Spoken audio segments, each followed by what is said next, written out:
Hi everyone, capsicum కూర మీరు ఎలా చేసుకుంటారండి? నేనైతే ఎప్పుడు చేసినా ఇలానే చేస్తాను. చాలా సింపుల్గా ఒక 5 మినిట్స్లో అయిపోతుందండి. నేనైతే ఒక 1/2 కిలో క్యాప్సికమ్ తీసేసుకొని సన్నంగా అయితే కట్ చేసి అయితే పక్కకు పెట్టేసుకున్నానండి.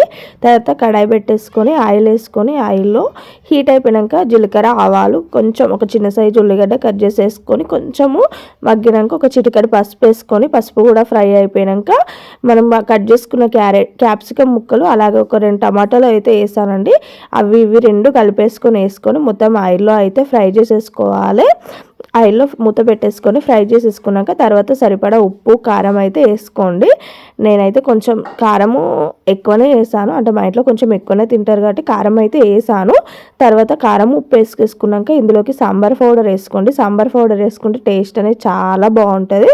మొత్తం ఉప్పు, కారము, సాంబార్ పౌడర్ మొత్తము కలిపేసుకొని మూత పెట్టేసుకొని ఒక 5 మినిట్స్ ఆయిల్ పైకి వచ్చే వరకు అయితే ఉంచేసుకోండి. తర్వాత కలిపేసుకొని మళ్ళీ ఒక 5 మినిట్స్ ఉంచేసుకున్నామంటే ఎంతో టేస్టీగా ఉండే క్యాప్సికమ్ టమాటా కూర అయితే రెడీ అయిపోతుందండి. ఈ ప్రాసెస్ మీకు నచ్చితే మాత్రం మీ ఇంట్లో ఒకసారి ట్రై చేసి కింద అయితే కామెంట్ చేయండి. కొంచెం లైటింగ్ కరెక్ట్ లేదు, ఎప్పుడు వీడియో స్టార్ట్ చేసినప్పుడే పవర్ అయితే పోతుంది, అందుకే కొంచెం చీకటి ఉంది. కర్రీ అయితే రెడీ అయిపోయిందండి. నచ్చితే మాత్రం ఒక లైక్ అండ్ సబ్స్క్రైబ్, షేర్ చేయండి. Thank you for